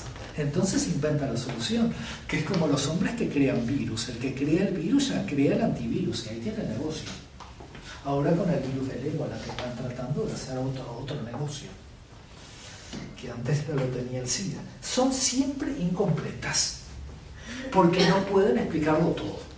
A mí me gusta que una vez en una clase tenía un estudiante que usaba un iluminador. Y entonces resaltaba todo, resaltador, y pintaba toda la cuadernola de verde. Y entonces le digo, ¿no te conviene más comprar una cuadernola verde? Porque ya que la va a pintar toda, ya que venga pintada, no es necesario. Bueno, eso es más o menos como partir de una teoría. Ahora pasamos al punto de la epistemología, la ética y la deontología. La epistemología, para decirlo muy grosso modo, viene de una división del mundo griego, del campo de la doja, o algo así. Esta sería la palabra, y no con esta letra, con una J. Y paradoja es una opinión que se aparta de la opinión corriente. Y otra que es la episteme. Vamos a abajo. Esto significa conocimiento. No hay una distinción entre conocimiento vulgar y conocimiento científico. Lo crea esto, que esta es la opinión de los mortales, y hasta que lleguemos a Kant en toda la tradición idealista. esto se capta con los ojos de la mente y esto con los ojos del cuerpo, que estos nos engañan necesariamente. Lo que no nos engaña es el pensamiento racional. Entonces yo veía algunas de las cosas. La ética, ya habíamos visto que viene de lo que está bien y de lo que está mal, quiere decir costumbre, no tanto moral como ética. Y deontos, del griego deón, lo que hay que hacer, está por debajo de la ética.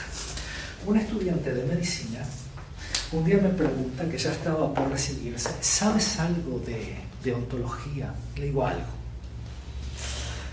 Y hay un problema acá, o varios. Él me dice, ¿son las obligaciones que uno tiene con los colegas? Y le digo, eso es corporativismo, son obligaciones con el paciente, con la sociedad y por último con los colegas. Ahí venía de que alguien había cometido un error médico o de mala praxis, entonces él consideraba que era de deontología cubrir al colega.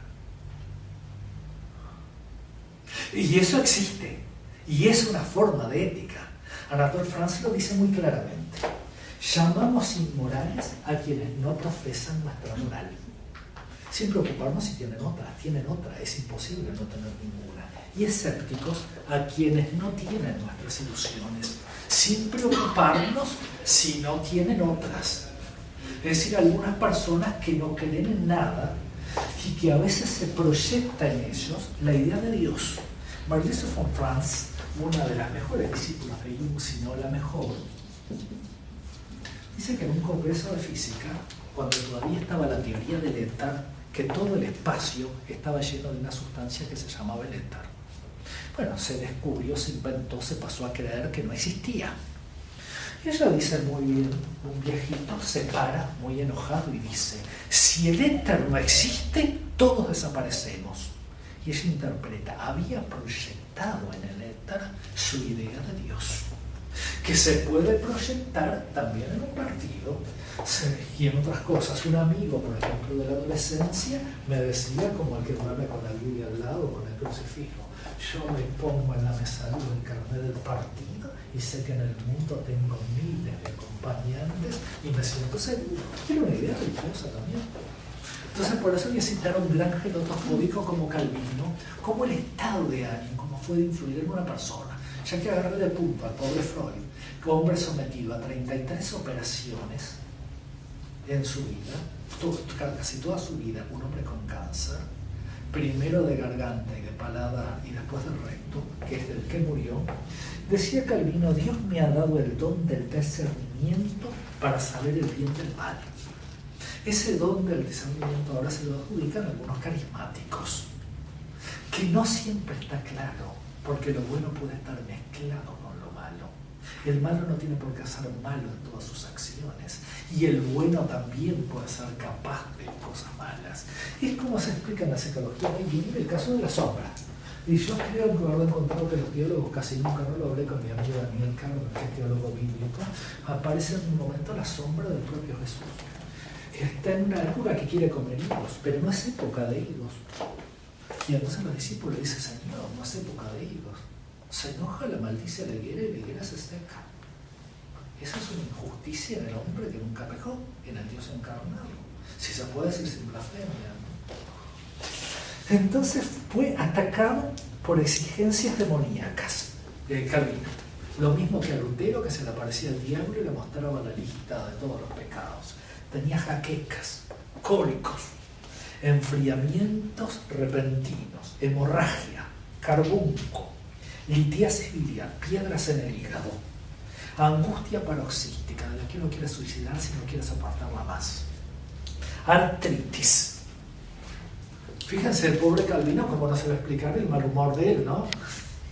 En ese lado. Y dice eso, mi salud es igual a la de mi muerto constante. Entonces, bueno, una de las cosas buenas es que nos ha enseñado la nueva psicología y, como lo dice Adler, ponernos en los zapatos del otro, mirar con los ojos del otro, y casi lo mismo que decía Moreno cuando habla de la empatía y cuando dice Carl Rogers. Los terapeutas de casi todas las corrientes tienden a parecerse. La epistemología, como todas las asociaciones, es la que determina que las asociaciones tengan sus ritos de iniciación para entrar en una cofradía o asociación científica, de confirmación y también sus excomuniones, que las han tenido todas y las van a seguir teniendo, ¿no? La falta de un constructo hace que aparezca, por ejemplo, una crisis. Cuando Laplace creó una teoría del sistema planetario que de un cuerpo caliente desprendido del Sol por la rotación se desprendieron otras por una fuerza centrífuga y crearon otros cuerpos que fueron los planetas, se la presenta a Napoleón y le dice: ¿y qué lugar ocupa Dios en esa teoría? Laplace le contesta: Monsieur, nous n'avons pas besoin de cette hypothèse. Señor, no tenemos necesidad de esa hipótesis. Y también le dio la pata por retrógrado a Napoleón en otra circunstancia. Cuando Fulton le fue a mostrar el submarino y que podía con ello atacar a la Armada Británica, Napoleón se burló. Y cuando Napoleón iba preso a Santa Elena, se cruza con un submarino británico. Que claro, el inventor lo vendía el mejor postor. No tuvo la mente de captar un cambio, como todo lo que venía aparentemente venía bien. De ahí la necesidad de tener un plan B o una teoría alternativa.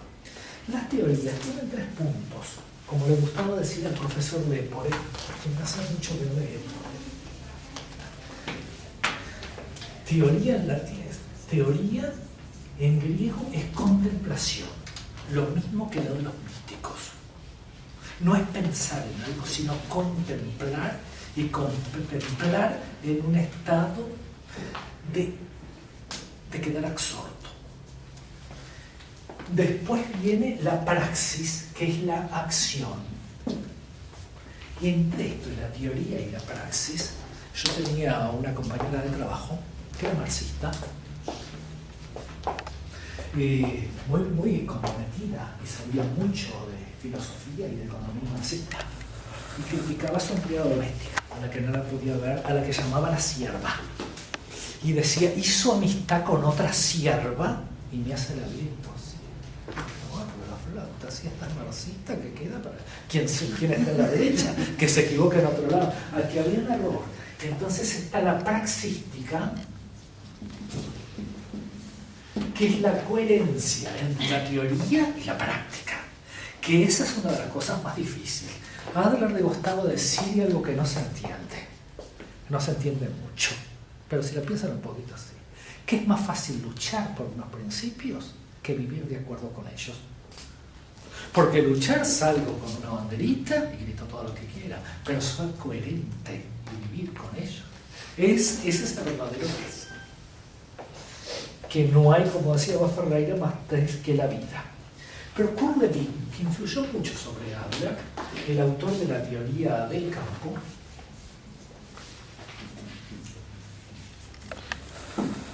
decía que no hay nada más práctico que una buena teoría.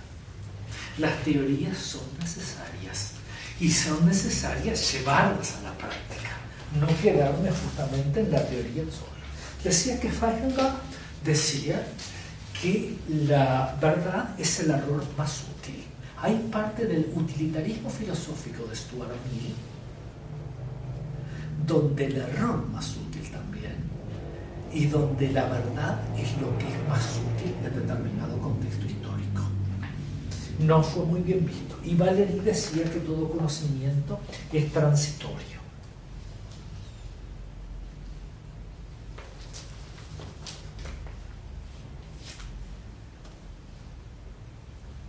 Por ejemplo, en la praxis, un niño leía un diario. Entonces, un consejo. Porque un niño lee un diario y que es algo que está fuera de lo común. Ahora que un niño está leyendo un diario, en otra época era bastante posible. Es común que se le dé este consejo. Vaya al médico o vaya a un psicólogo. Vaya al psiquiatra o vaya a un psicólogo. siendo algo que ahí sí se produce lo que se llama iatrogenia, crear un problema donde no había ninguno de ellos es terapeuta. Pero hay otra palabra que hay que usar, que es tecné.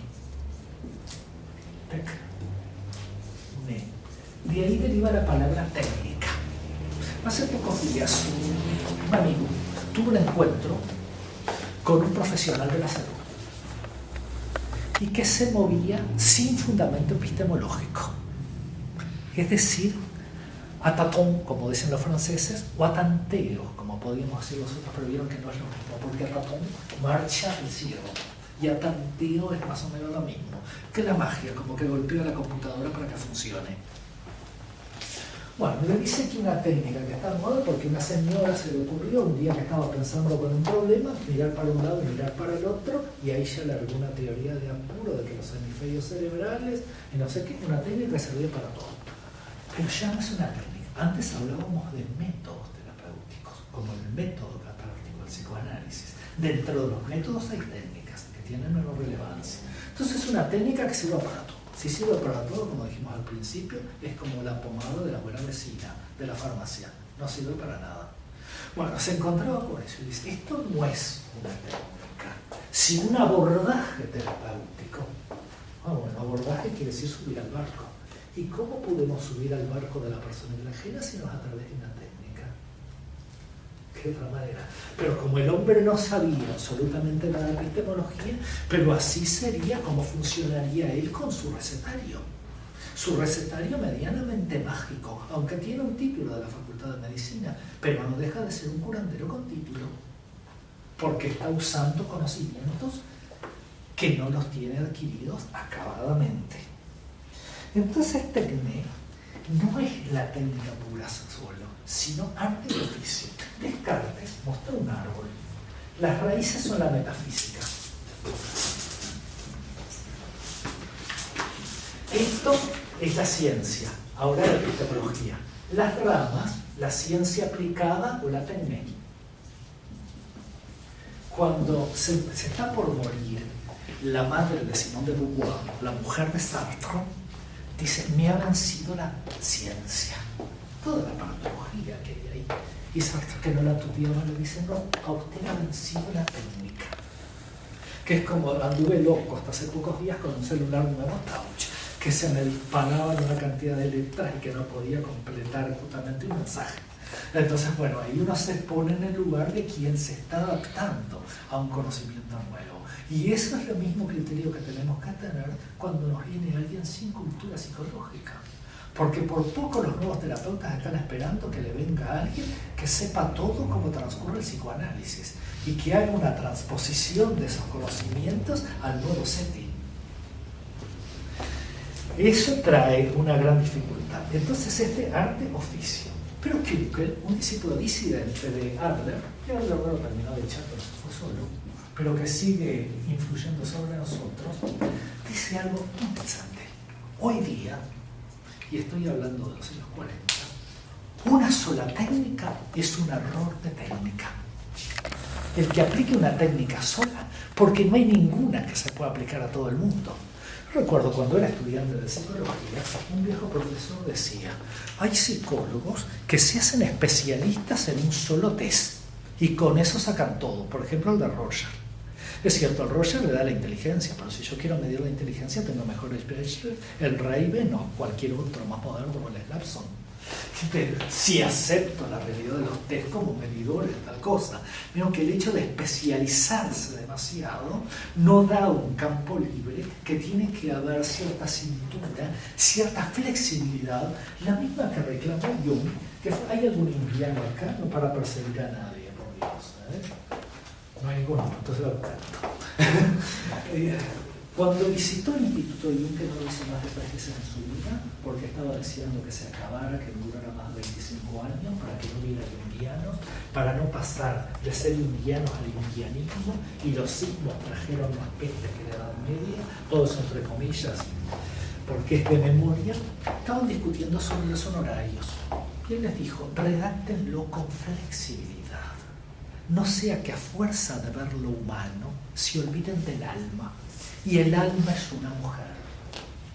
como la mayoría eran mujeres, trató de tocarle justamente la sensibilidad. Entonces, antes era método y ahora es un error de técnica.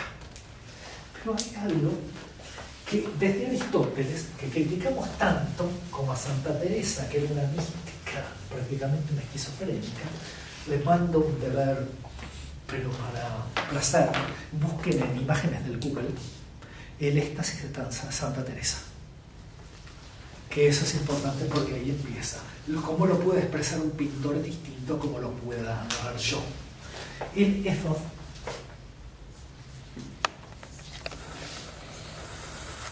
tiene como opuesto el pafo. Todo el mundo lo pronuncia mal. Esto es la costumbre, o la ética, lo que está bien. Y lo opuesto es lo afectivo. Pero el divino Platón dice que la ética está por encima de la gnoseología, de la teoría del conocimiento. La moral, lo que está bien de lo que está mal. ¿Qué nos diferencia eso? En ese paso aparece cómo viene el conocimiento. El conocimiento, dice Platón, aparece del asombro de los hombres. El asombro. En griego, thaumazein. Esto es emotivo. Es afectivo. Thaumazein. El asombro. Si yo no me asombro, no me entusiasmo, no me dan ganas de aprender. Y de ahí paso a la duda. Duda viene de dos. Que entre dos posturas. Tengo la postura contraria o la que tenía antes, cuando me viene el conocimiento nuevo, lo que crea el conflicto cognitivo. Esto es cognitivo o cognoscitivo. Y al final se resuelve, si se da el conflicto conceptual y el cambio conceptual, en una nueva síntesis. Pero viendo que siempre por encima. Ahora, la deontología. Lo que hay que hacer. Yo, en lugar de basarme en el modelo médico, que ya me tiene bastante harto, y que no ha resultado muy útil, me voy a basar en el modelo económico. De un economista marxista que polemizó con Fidel Castro, René Dumont. El que escribe en el correo de la UNESCO hace más de 20 años que nuestra sociedad se ha vuelto loca. Y que ha perdido inclusive el rol de control de su modelo de consumo, cuya manifestación más estúpida es el automóvil particular. René Dumont le escribe a Fidel Castro que pertenece a una profesión que tiene sus reglas, la economista, a menudo no escritas. Eso es lo que caracteriza la deontología. Al revés de los códigos de ética, tenemos una serie de constructos, de conceptos que pasan de boca a oído y que no las escribimos. No las escribimos a propósito. Lo mismo ocurre, por ejemplo, con el médico. Van a ver cuáles son algunos de los nuestros, de los que podemos decir. Reglas no escritas, y dice algo más, y que yo lo sigo, que me obligan a buscar información en otra parte. Si estoy en una economía socialista, tengo que saber cómo funciona una economía capitalista también. Y se está produciendo celulares 10 veces más baratos. Y que pueden llegar más al público que en otro lado. Bueno, eso es una cosa que se planteaba René Dumont en hace tiempo, y no con el ejemplo de los celulares, para darlo, ¿no? Hoy, en otro momento, antes de que apareciera Fuchsi, el hecho de investigar otra técnica se consideraba una falta de ética. Y así lo decía, que una persona es una falta de ética es si yo robo técnicas. Si yo, por ejemplo, soy conductista y me da porque un paciente asocia libremente y no tengo en cuenta ni la resistencia ni la transferencia. Pero vamos a tener una cosa, este concepto, que es clave en el psicoanálisis. Normas no escritas.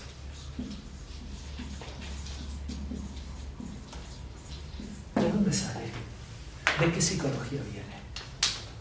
¿Viene de la psicoterapia? Les pregunto. Les doy una mano, la palabra que usa Freud en alemán, übertragen.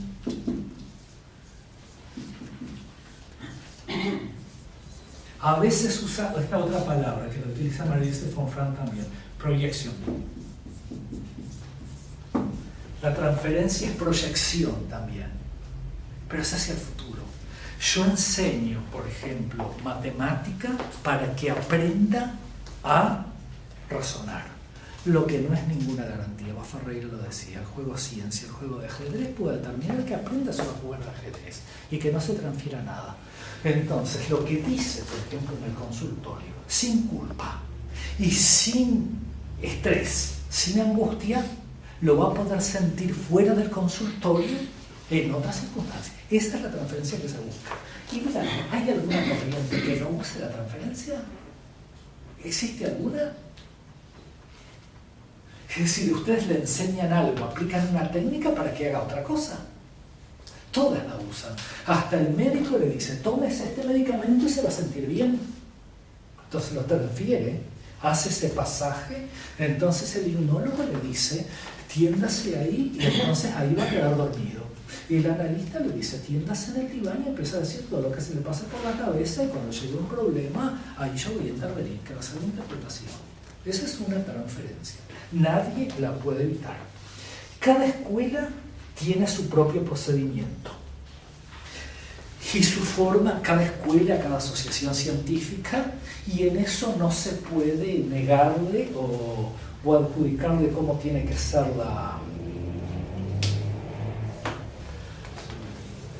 el procedimiento del otro. Siempre tomo en cuenta el ejemplo del ejército republicano irlandés ocupado por el Imperio Británico, ¿no? De una manera fascista durante toda su historia, antes de que se hiciera Mussolini. Pero entonces hubo un pibe que ayunó durante 60 días hasta que se murió. Y el abogado que lo defendía decía, él quería que fuera considerado en el juicio como un general de un ejército de un país que está ocupado, como el caso de Palestina. Bien, entonces lo que se resuelve en la Corte Internacional de la Haya es que Gran Bretaña no tiene por qué opinar cómo Irlanda del Norte otorga sus grados militares. Es como el mismo caso de Fidel Castro. Fidel Castro no fue a ninguna academia militar y le dicen comandante. ¿Y quién le saca el título de comandante después de 50 años en el poder? Y que echó abajo un régimen. Vieron que hay distintos caminos de llegar. No todos conducen a Roma. Entonces, por eso una de las divisas nuestras es que un solo camino es un camino nulo. Iterminus iter-dulus. Esa es una polémica que sostuvo San Ambrosio con Símaco el pagano. San Ambrosio suponía que solo se podía llegar a Dios a través de Cristo. Y Símaco el pagano decía que un solo camino no podía llevar a algo tan grande, que tenía que haber otros. Y los otros pueden ser distintas técnicas terapéuticas. ¿Cuál es la mejor técnica terapéutica? La que le hace mejor al paciente y con el cual el terapeuta se siente cómodo, por razones éticas, filosóficas o de practicidad o de edad. Saben todos ustedes que a medida que pasan los años va a ser cada vez más difícil trabajar con niños, que uno los tolera menos, que ya no tiene la flexibilidad de la columna vertebral. Yo me llevé una sorpresa enorme en el Instituto Normal, aparentemente por una pavada. No podía resolver por qué, y digo, bueno, si no lo sabe lo tiene que preguntar. En educación inicial hay muchos varones, excesivamente varones con respecto a mujeres, que quedan ahí en la clase. Y entonces se las pregunté a los chiquilines. Y me dice, el problema, por ejemplo, es la columna, y que la mujer no aguanta mucho.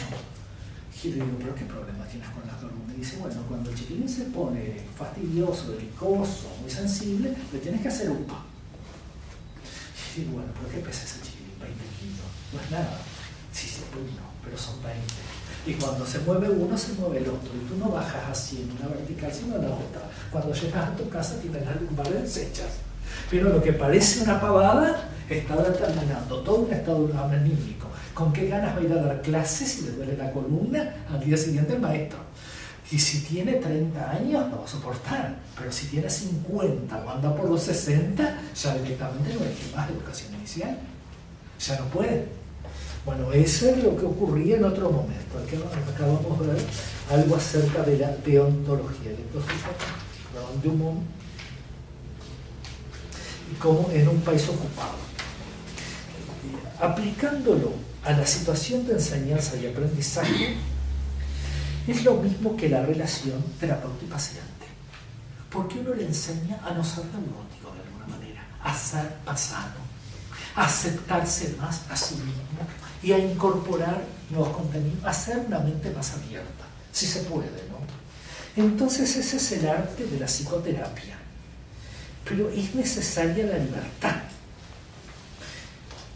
Tiene que hacerse en un lugar libre y no ser yo el que elija, no ser el terapeuta lo que tiene que hacer. Yo soy un gran admirador de Milton Erickson. Como terapeuta le doy la derecha, pero él decide qué es lo que le conviene al paciente. Y ahí yo cito a Monseñor Gotarde, que me decía: más sabe el loco en su casa que el cuervo en la ajena. Y siempre aclaraba: no quiero decir con esto que yo sea cuerdo ni que tú seas loco, por la duda, ¿no? Para evitar ese tipo de confusiones. Porque de repente están pensados, es como cuando uno pierde el trabajo, no aparece nunca una persona tonta que dice: ¿y no pensaste si en tu casa tienes algo de valor? Si yo tuviera un lingote de oro cuando estoy en crisis, me acuerdo enseguida. Esas cosas no se me pasan por ahí. O si tengo una cuenta bancaria que me olvidé, no sé si hay alguna persona que le pasa. Si le pasa a esa persona, sí necesita un tratamiento muy serio. Entonces, tenemos esa libertad y ese sentido, va de la ética a la deontología. Protágoras, el filósofo griego sofista, dice que el hombre es la medida de todas las cosas, de las que son en cuanto son y de las que no son en cuanto no son. El Thomas Ratzinger se rebeló contra eso y el relativismo de nuestra época y preconizaba una vuelta a la Edad Media. El hombre nunca estuvo más seguro que en la Edad Media. Tenía certezas, pero nunca fue menos libre. Entonces, bueno, eso es lo mismo que planteaba Skinner: construir una sociedad más justa, pero menos libre, por medio del condicionamiento operante. Y Eric Fromm vio dos necesidades contrapuestas: la de libertad y la de seguridad. Si ustedes están presos, van a tener la comida asegurada y no van a tener ningún problema. Pero justamente pierden otras situaciones, ¿no? Entonces ese relativismo y la investigación, que en psicoterapia es muy importante, hay que tener en cuenta los antecedentes, lo que antes se llamaba SARBI.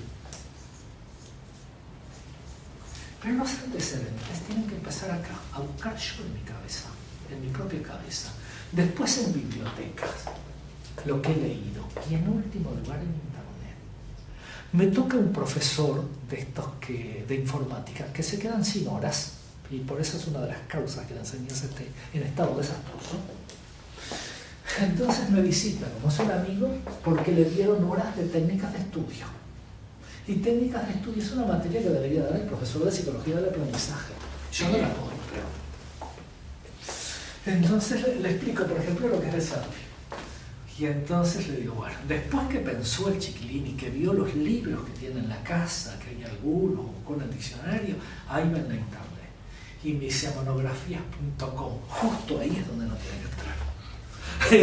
Porque para manejar uno tiene que saber una cantidad de cosas. Me ocurrió que una vez mandé a bajar información sobre contenidos religiosos y era todo de una secta, de la secta Hare Krishna, que entonces daba una información. Y bueno, pero no se fijaron en eso. Uno tiene que ver las fuentes que está consultando. Y en esto también ese es un problema que es muy serio. Hay universidades privadas que admiten que se hagan tesis con páginas web. No es lo mismo que lo del libro, porque el libro tiene un registro en la Biblioteca Nacional del país que sea, si no una edición pirata, una editorial, una imprenta que le ocurrió. Pues fíjese que puede ser. Es de rigor, solo se puede aplicar unas pocas según pautas americanas y alemanas, no más de 2 veces, y poner rescatado tal día. Pero yo quiero poner, por ejemplo, de que Freud le recetaba a sus pacientes cocaína y que cuando se veía mal, les recetaba heroína. Lo estoy inventando en este momento, ¿no? Y entonces hoy estamos a 12 de agosto.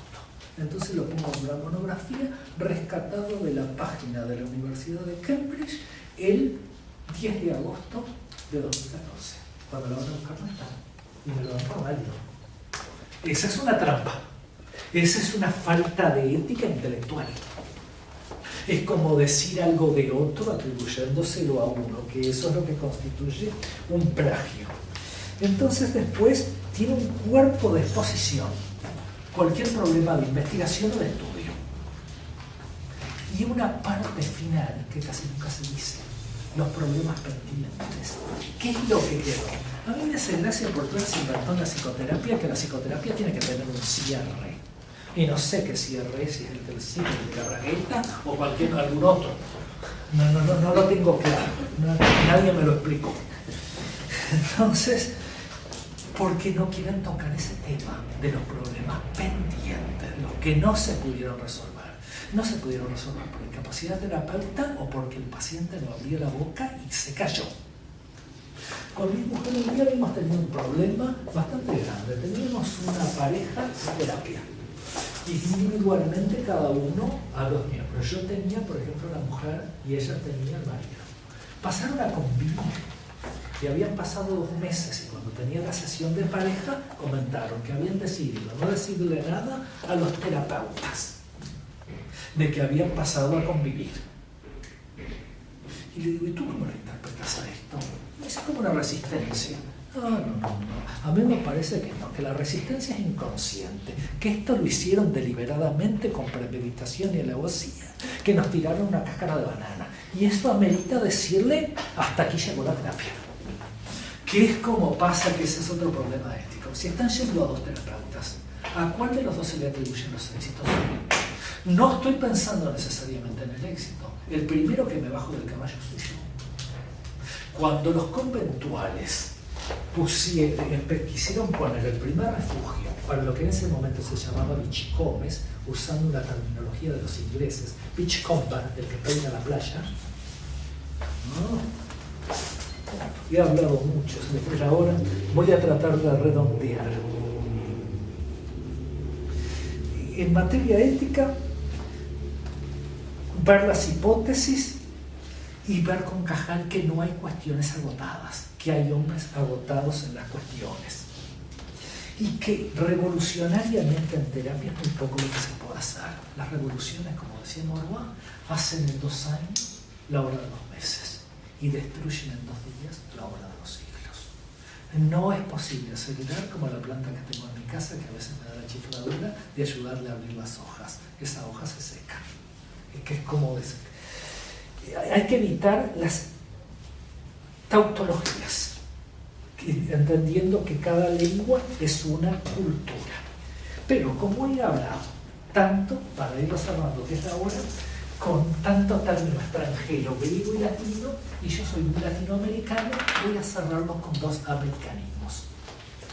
Uno es ñámico y otro es carcamán. Que esto se puede aplicar tanto al paciente como al terapeuta. Esta es una persona que es quejosa, que cuando quiere decir sí, dice no, y confunde justamente al terapeuta, que está desconforme. Es el niño mimado, el niño consentido que sigue viviendo en nosotros. Puede ser el terapeuta también, que es muy celoso de sí mismo, que funciona como ñánico. ¿Tienen algún sinónimo ustedes para esta palabra? ¿Que conozcan? Bueno, el carcamán es una persona con pocos méritos y con muchas pretensiones, que cree que sabe mucho. Yo hace años, leyendo el diario La Mañana, que no sale más, decía una de esas consejeras que predican para todo el mundo, que dan las soluciones en el acto, que todo médico es un psiquiatra y un psicólogo. Ahora me doy cuenta, más de 40 años después, que no es ninguna de las 2 cosas. Entonces, y que ahí la vamos dejando. Los hechos están pretóricos teoría y damos un lugar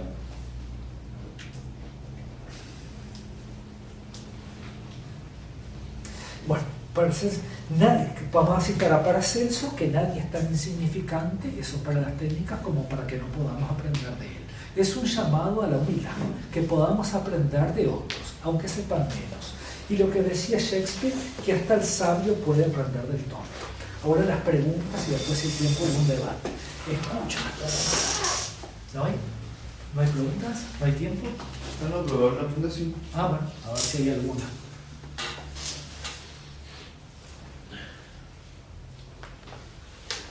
Bueno, pasan eso, los sacan hambre, los aburridos. Información, está de cantar. ¿No le queda alguna duda, algún comentario, alguna crítica? O algo que deje incompleto, o necesariamente ha de ser incompleto, ¿no? Siempre es una cuestión abierta, como la filosofía.